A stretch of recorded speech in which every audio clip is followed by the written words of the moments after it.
Session 3.4, Conflict Management. Many children and adults have never been taught how to deal with conflict, so they don't know how to manage the frustrations and strong emotions that arise when conflicts happen. As a result, situations can quickly escalate and even become violent. This is why it is critical that we, as service providers, really understand conflict and how to resolve it in a way that is non-violent. How would you define the term conflict? What are some elements of conflict or some things that you know to be true about it? Conflict can be defined as a real or perceived difference which may affect actions or outcomes that we believe are important. There are 6 commonly cited characteristics of conflict. First, conflict is inevitable, meaning it will happen. We are all unique, and so are our opinions. We are bound to disagree at some point. Second, conflict by itself is neither good nor bad. It is what happens during conflict that produces a good or bad outcome. Conflict is a process, not a moment in time. Conflict consumes energy, but so does not dealing with the conflict itself. We all have likely had moments of knots in our stomach when we have an unresolved conflict in our life. The presence of conflict, whether spoken or unspoken, is exhausting.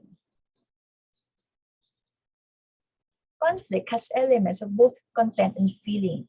Conflict is not typically just about what it's about. It usually has a great deal to do with the feeling being experienced underneath.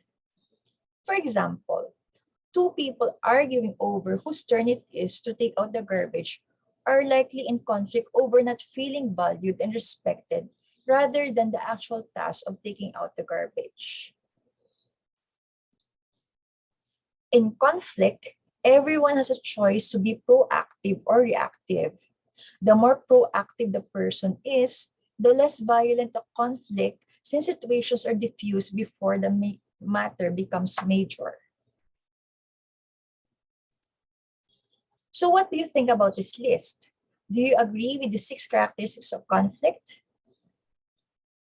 What is the cultural context of conflict in the Philippines? The stoplight model. It is important to have a practical tool to be able to get the results you want in conflict resolution. The stoplight model can help you process through how to approach conflict in an assertive approach while aiming for a win-win outcome. Think of the 3 colors on the stoplight: red, yellow, and green. Red, stop. When faced with a conflict, either one you're involved in or one you are tasked with intervening in, first, stop and consider the situation at hand. Are emotions running high? Have you stated your position clearly using I statements? Do you know all the facts? Do you understand the other person's perspective? Are you being passive, aggressive, or assertive? As you think through these questions, be honest with yourself and make the correct changes as needed to avoid a passive or aggressive approach. Yellow, think. Once you have fully considered the conflict and your personal assessment of the situation, think what solution might work best. Be creative. Look for ways to collaborate with others to create a win-win outcome.